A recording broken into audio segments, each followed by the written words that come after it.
अस्सलाम वालेकुम। ईद की छुट्टियों के बाद सब ने प्लान बनाया कहीं घूमने जाने का, और ये एक मिस्ट्री है कि हम कहाँ जा रहे हैं। आप लोग गेस करिए कि हम लोग कहाँ निकल चुके हैं। बस सब ने मन बनाया और हम लोग निकल चुके हैं। सब ने बैग पैक किए, टिकट्स किए और फिर हम लोग सब एयरपोर्ट के लिए रवाना हो गए। जैसे जैसे हम लोग निकल रहे थे सारे बच्चे इतने एक्साइटेड हो चुके थे।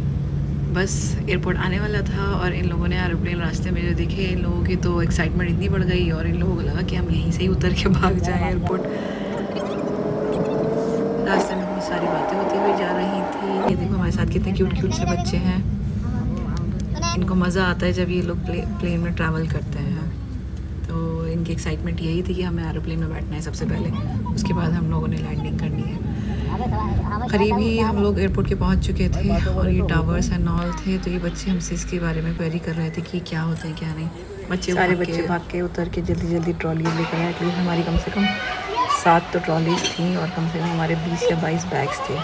तो हमें इतना अच्छा लग रहा था, हमें यार ठीक है, बच्चे सारे कैरी कर रहे हैं। हम लोगों ने बोर्डिंग पास ले लिए थे और ये सारे सबके बोर्डिंग पास है। और ये हमारा फिर हम लोगों ने ग्रुप फ़ोटो लिया। उसके बाद हमारा चेक इन था। यहाँ पे सबकी चेकिंग हुई सामान की। उसके बाद ये देखो इन दोनों ने अपनी रील्स बनानी थी एक और हम लोगों ने एयरपोर्ट पे एंजॉय किया। उसके बाद हमारा चेक इन हो रहा था। हम बस से आ चुके थे एरोप्लेन के पास। उसमें से 2 लोग हमारे एयरपोर्ट पे ही रह गए थे क्योंकि उन्हें पता नहीं कुछ खाने का पैक कराना था। उन लोगों ने इतना टाइम लगाया कि उन्होंने बोला जितने लोग हैं वो चले जाएं, बाकी के वो लोग जो बचे हैं वो आ जाएंगे। हम लोग एरोप्लेन तक पहुँचे। उसके बाद ये लोग भी इन लोगों ने भी ज्वाइन कर लिया था। ये लोग समोसे, पिज़्ज़ा, बर्गर, चाय वाय पता नहीं क्या क्या लेकर आए खाने के लिए। उसके बाद हमारा एयर इंडिया से हमारी फ़्लाइट थी, तो ये जहाज़ हमारा ही था। और हम लोगों ने यहाँ पे आके फिर से बड़ी अच्छी ग्रुप वीडियो बनाई।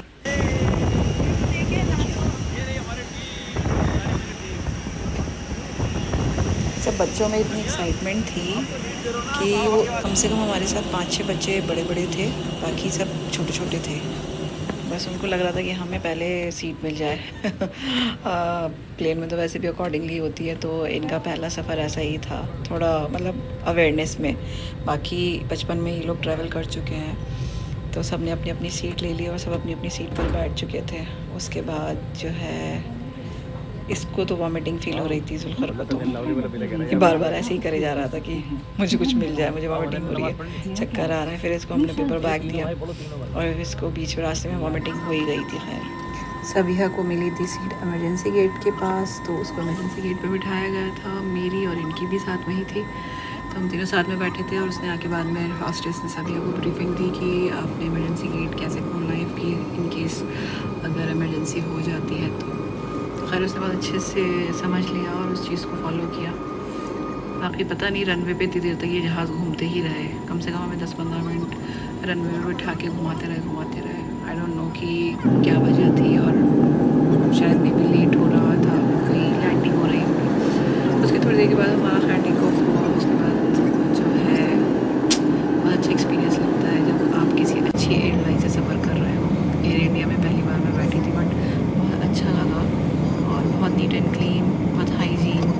कुछ मतलब कोई ऐसा नहीं था कि कुछ चीज़ टूटी हो एरोप्लेन में या कुछ चीज़ ख़राब हो। तो बहुत अच्छे से अल्हम्दुलिल्लाह बहुत अच्छा लगा। उसके बाद थोड़ी देर के बाद ये सैंडविचेस लेकर आ गए थे, बट सैंडविचेस बिल्कुल किसी को अच्छे नहीं लगे, किसी ने नहीं खाए क्योंकि we already had pizza, burger, samosa and all, तो किसी ने कुछ नहीं खाया। बस रास्ते में सभी मंजर देखते रहे, सब चलते रहे। और बच्चों की एक्साइटमेंट ये हो रही थी पता नहीं कब लैंडिंग होगी। बच्चे बार बार आके ये पूछे जा रहे थे कि हमें लैंडिंग कितनी देर में हो जाएगी, कितनी देर बची है।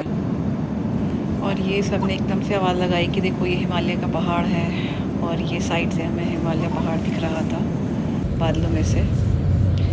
फिर खैर उसके थोड़ी देर के बाद हम लोगों की लैंडिंग की अनाउंसमेंट हो गई कि लैंडिंग होने वाली है, और सब ने अपनी जो स्लाइडिंग होती है वो ऊपर कर ली और लैंडिंग जो है होने वाली थी।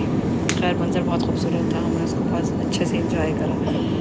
यहाँ का टेम्परेचर बहुत ज़्यादा हाई था और वहाँ का टेम्परेचर बहुत लो था, तो वहाँ का तो मौसम बहुत ही अच्छा, हर 12 महीने ही बहुत अच्छा रहता है। बट स्टिल हम लोगों को ये था कि वहाँ पे ठंड होनी चाहिए, थोड़ा अच्छा मौसम हमें मिलना चाहिए। तो खैर अल्लाह का शुक्र है वहाँ पे बहुत अच्छा मौसम था, बहुत अच्छी फीलिंग आ रही थी जब हम लोग लैंडिंग कर रहे थे कि वाकई में पूरा ग्रीनरी एंड ऑल दिख रहा था। तो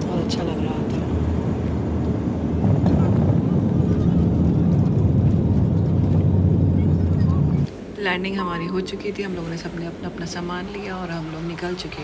उसके बाद बेल्ट से हम लोगों ने अपना सब सामान लिया, हम लोगों ने अपने लगेज गिने और ये निकल चुके थे हम लोग अपने टेम्पो ट्रैवलर की तरफ। हमारा सामान इतना था कि हमें एडजस्ट करने में प्रॉब्लम हो रही थी कि किस तरीके से हम अपना सामान मैनेज करें। खैर बहरहाल सामान मैनेज हुआ, हम सब अंदर बैठे। उसके बाद हम लोगों ने सब दुआ पढ़ी और हम लोग निकल चुके अंकल के घर की तरफ, क्योंकि एक अंकल हमारे कश्मीर में रहते हैं जो बहुत अच्छे हैं, जो हर बार ये चाहते हैं कि जब भी हम आए तो उन्हीं क्या ठहरें। बट बहरहाल फ़िलहाल उनसे बात हो चुकी थी, उन लोगों ने हम लोगों का लंच का इंतज़ाम किया हुआ था, तो हम लोग वहीं गए। पहले आगे के ब्लॉग के लिए फॉलो ज़रूर कर लीजिएगा। इंशाल्लाह मिलते हैं नेक्स्ट ब्लॉग में। वादियाँ देखने के लिए साथ जुड़े रहिएगा। जज़ाकल्लाह खैर।